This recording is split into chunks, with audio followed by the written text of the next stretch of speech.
put another kangaroo on the Barbie, Sheila, you know.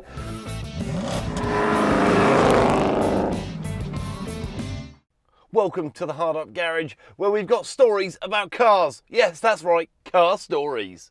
Over the years, I've purchased quite a few cars that have actually turned out to be stolen throughout no fault of my own.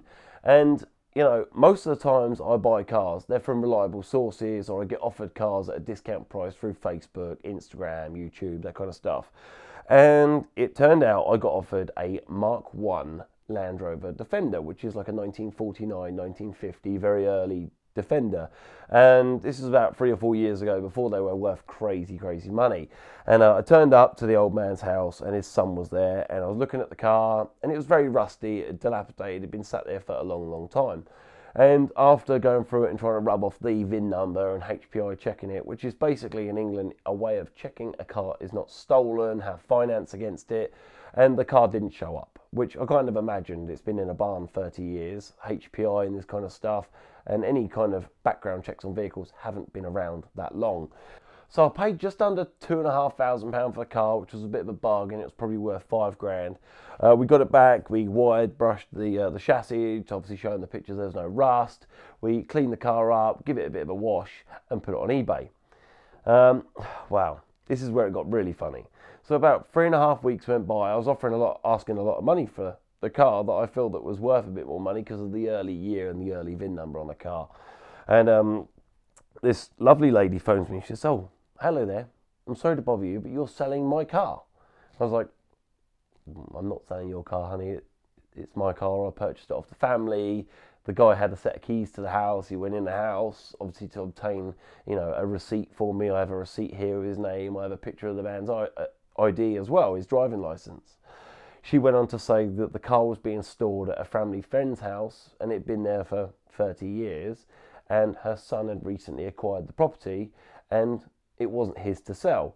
And I said, well, not being rude in any way, shape or form, but I've paid a substantial amount of money for the car that obviously wasn't his to sell. You know, I've done a HPI check, I have a proof for that, I have a receipt, I have the guy's address, I have proof that he owns the house, I have all this kind of stuff, and you're now saying you own the car.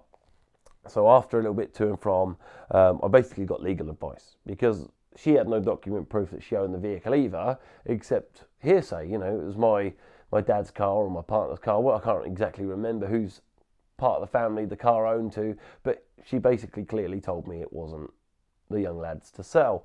So after legal advice, you know, they agreed that I obtained the car legally. I went around the right avenues to purchase the car, and I did everything within my power to make sure, you know, I purchased it under, you know, legal and fair rights, you know. So it basically went back to the lady. I said, look, if you're willing to reimburse me for the amount of money for the car, you can have the car. And she said, well, I want the car back, full stop, it's not for sale. In the end, her husband phoned me, because obviously I sent a solicitor letter to him proving the fact that I bought it, who I bought it from, I legally obtained it. Even to this day, the young man still believes that he owned the car. He purchased the house with the car with it. And in the end, her husband was so fed up with my legal letters that he just threw £2,500 at me and said, look, you know, there's the payment. And I said, well, I do apologise, but I've got solicitor's bills as well. He gave me another £2,500 to cover my solicitor's bills, you know. And that is the only time in which, you know, I've ever sold a car back to someone that was stolen. Like, it doesn't really get cooler than that. I made profit on a car that wasn't the person's car that I bought it from, and kind of wasn't really mine, but then sold it back to them. And in most cases, I would have been a nicer person. I would have just returned the vehicle to this person.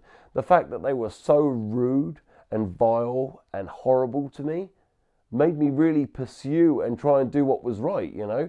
At no point did she provide me with proof that she owned the car. At no point did she prove that she even ever lived at that house or had any connection at this house. It was very important to make sure that in this line of business, there's always someone there to tell you the reasons you can't be doing something, you know. And legal representation is very, very important. And I will recommend each and every one of you to go spend £50, £60 or $100 with an hour with a solicitor just to get their opinion, because that, you know, that opinion is law abiding. That's, you know, they've spent a lot of money over the years going to university, etc., so that we can dot our I's and cross our T's. And, you know, I really take into consideration legal advice. the advice I give to anyone out there, right? I've been in a fortunate position where this is my business, buying and selling run-of-the-mill cars, you know? And I've probably had hundreds of cars over the years. Number one, get that thing HPI'd or VinWiki checked, you know? Get your VinWiki out and check it, you know?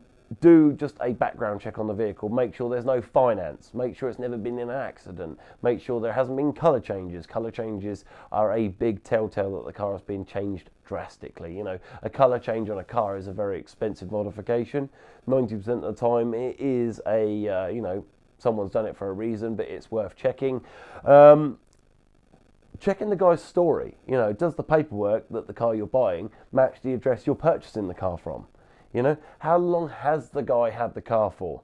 Your bells will start ringing as soon as someone says, oh, I've only had it 2 weeks, but I just don't like the seating position. I don't like the colour of it, you know. Start looking into things a little bit more. Start asking questions like, well, why do you want to get rid of it? Who did you buy it from? Why haven't you changed the ownership? Oh, the colour's a bit different. Why is the colour here say blue and it's a green car? You know, interrogate this person. This is your money that you go to work for every single day. You're giving your money that you've worked for to this guy, yeah?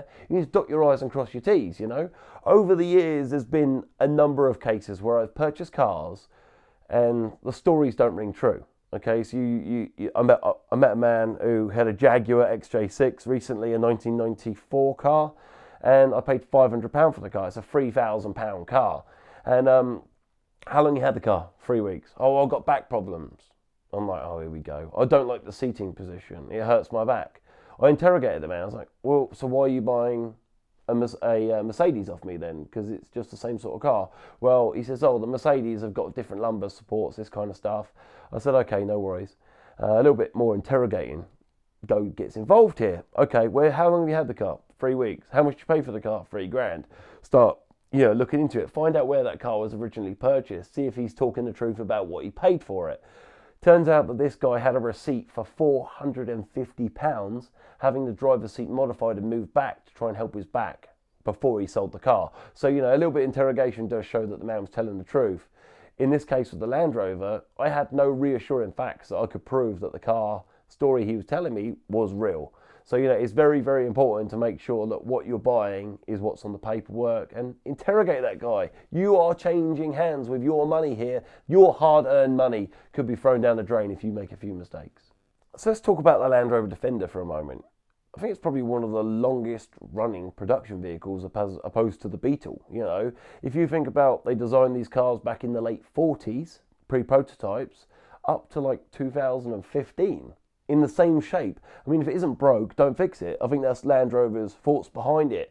You know, my idea and my belief is that, you know, there's only small changes that they've had from the Mark 1 Defender like I owned, where the headlights were on the inside, it was a metal grille, to when they go to the Series 2, where the grills were plastic. I mean, the Australians were livid because basically they used to take the grills off the front of the Mark 1 Land Rover, use it for a barbecue, and then screw it back onto the Land Rover, and that's how they made their, you know, they made their Barbie, you know, put another kangaroo on the Barbie, Sheila, you know. And over the years, things have changed where they got more modern bumpers, plastics, better lights, better safety. The good thing about my line of work is being, you know, the face of Hard Up Garage, shall we say, is that people contact me in relation to weird and wonderful cars, bikes, Land Rovers, fire engines that have been dilapidated and left for 20, 30 years. And I don't mind buying anything. I'll buy them and old bathroom suite if it means I can make a few quid on it. I don't really care, you know. And these classics, they sit rotting away for 20 to 30 years, getting worse and worse. When you start looking into the way these cars were built, they actually withstand the elements really, really well. You know, if you think a Land Rover, it's got over a galvanised and aluminium body, they don't rot. You know, the chassis take a little bit of a pounding and stuff because they're steel. But if you think about the integrity of something that has been designed so well compared to what's available today, you know, in 30, 40 years time, do you really think there's going to be a Ford KA parked on the side of the road that are going to be like, oh my God, my dad had a Ford KA?